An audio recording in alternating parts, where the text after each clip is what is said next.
For decades, everyday life in El Salvador was governed by fear. Entire neighborhoods were paralyzed by gang violence, earning the country the grim title of the murder capital of the Americas. This line chart traces the national murder rate, and it reveals a plunge that defies standard criminology. In just a few short years, the rate of killings collapsed from 104 per 100,000 people down to just 2.4. The catalyst for this sudden drop was President Nayib Bukele. In March 2022, his administration initiated a ruthless security crackdown, suspending long-standing civil liberties to execute a zero-tolerance purge of the street gangs. The mathematical scale of this sweep is staggering. Over 70,000 people were arrested in a span of just 16 months. That represents roughly 2% of the entire adult population, rounded up and removed from society.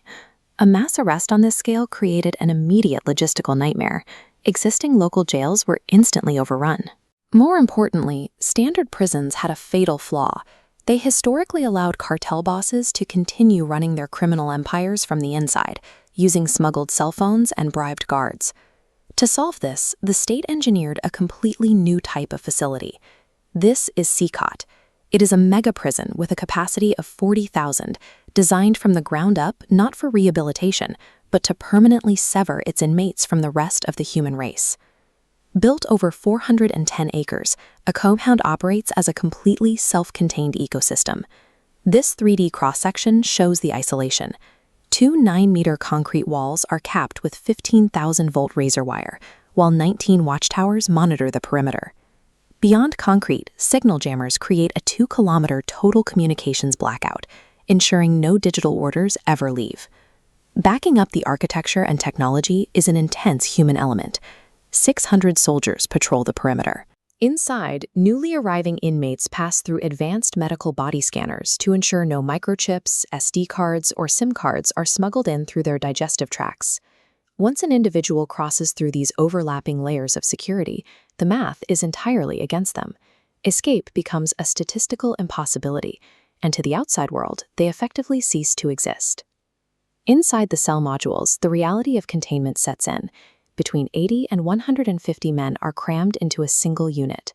To put that claustrophobia into perspective, the facility allocates barely 0.5 square meters of personal space for each inmate.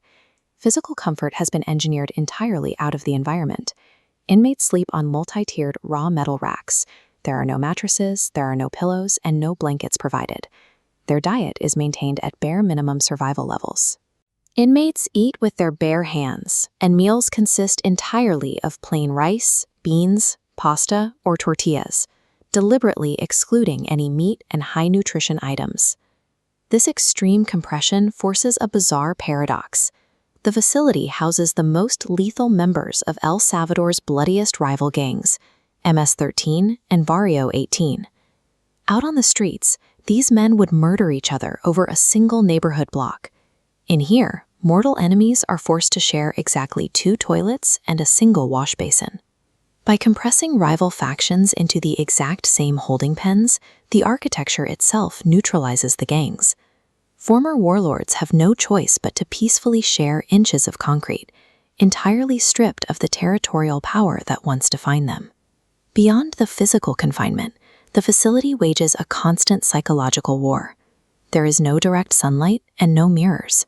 Artificial lights blare 24 hours a day, effectively destroying the inmates' natural circadian rhythms. Human movement and connection are tightly rationed. Inmates receive only 1 hour of guarded exercise per week. More severely, they are permanently banned from receiving visits from their families. You can see the breaking point of this environment in the inmates themselves. One 41-year-old former hitman, who confesses to taking over 50 lives, now spends his days shivering on a concrete floor. His agency is completely gone. He begs for forgiveness and expresses a desperate wish to warn his 21-year-old son not to follow his path, a son he is fully aware he will likely never see again. This is the ultimate function of CECOT. It engineers an environment of such total, inescapable monotony that it turns former cartel leaders into empty, hopeless shells, designed to break the human spirit long before the body gives out. Zooming out from the prison walls, we have to acknowledge an undeniable truth about this brutal strategy. It worked.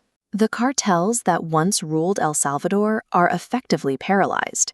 For everyday citizens, the outcome has been profoundly positive.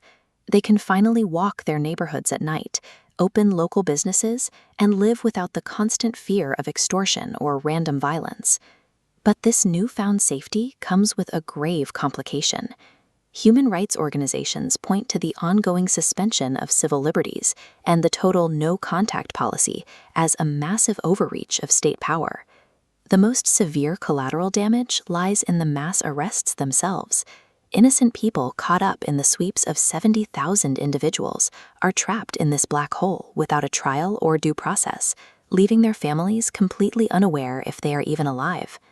El Salvador secured a collapse in crime that took its murder rate to the lowest in the hemisphere, but the price tag is an authoritarian, engineered system of extreme human deprivation. The question the rest of the world is now watching to answer is whether this architecture is a permanent cure for violence or just a tightly sealed pressure cooker waiting to explode.